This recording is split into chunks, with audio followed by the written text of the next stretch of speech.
Physical refining செய்யப்பட்ட SKM Poorna rice brand oil. மேற்கு ராஜஸ்தான் முதல் குமரிக்கடல் வரை ஒரு வளிமண்டல காற்றழுத்த தாழ்வு பாதை நிலவுகிறது. இதன் காரணமாக தமிழகத்தில் ஓரிரு இடங்களிலும் புதுச்சேரி காரைக்கால் பகுதிகளிலும் மே 8 வரை இடி மின்னலுடன் மழை பெய்ய வாய்ப்புள்ளதாக வானிலை மையம் அறிவித்திருந்தது. இந்நிலையில்தான் தமிழகத்தின் பல மாவட்டங்களில் நேற்று சூறைக்காற்றுடன் பலத்த மழை கொட்டி தீர்த்தது. திருப்பூர் நகரிலும் அதை ஒட்டிய இடங்களிலும் கனமழை பெய்தது. செவந்தாம்பாளையம், செட்டிப்பாளையம் மற்றும் சுற்றுவட்டார பகுதிகளில் ஆலங்கட்டி மழை பெய்தது. கோடை வெயில் வாட்டி வதைத்த நிலையில் ஆலங்கட்டி மழையை மக்கள் ஆச்சரியமுடன் பார்த்தனர்.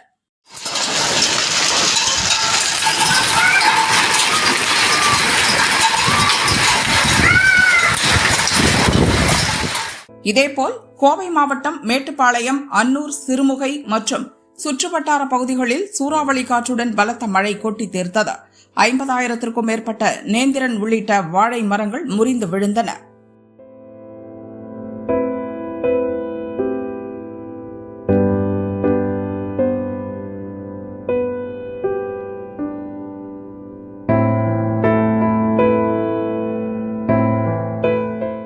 கரூர் மாவட்டம் புலியூர், ஏமூர், கிருஷ்ணராயபுரம், மாயனூர், உப்பிடமங்கலம், மணவாசி உள்ளிட்ட பல இடங்களில் மிதமான மழை பெய்தது.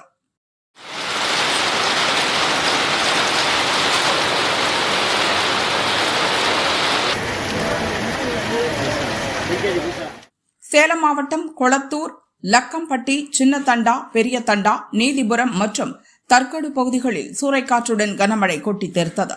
சூறைக்காற்றுக்கு தாக்குப்பிடிக்க முடியாமல் அறுவடைக்கு தயாராக இருந்த சுமார் 10,000க்கும் மேற்பட்ட பூவன், மொந்தன், செவ்வாழை உள்ளிட்ட வாழை மரங்கள் சாய்ந்து விழுந்தன.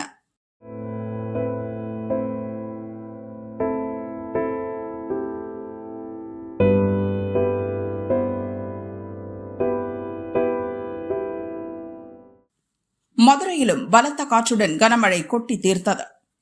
தேனி மாவட்டம் போடிநாயக்கனூரில் திடீரென பலத்த காற்றுடன் மழை பெய்ததால் 100க்கும் மேற்பட்ட வாழை மரங்கள் முறிந்து விழுந்தன.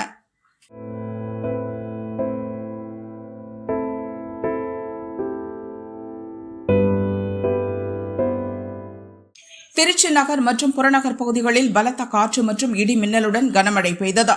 ஸ்ரீரங்கம், திருவானைக்காவல், ஏர்போர்ட், கண்டோன்மெண்ட், பாலக்கரை, சத்திரம் பஸ் ஸ்டாண்ட் உள்ளிட்ட இடங்களில் 1 மணி நேரத்துக்கும் மேலாக மழை வெளுத்து வாங்கியது.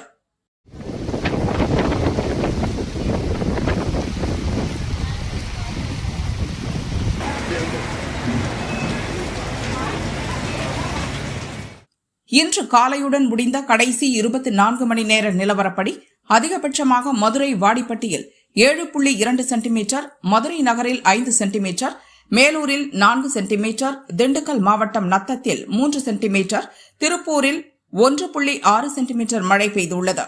தமிழகம் முழுதும் கோடை வெயில் சுட்டெரித்த நிலையில் நேற்று கொட்டி தீர்த்த மழை மண்ணை குளிர்வித்தது.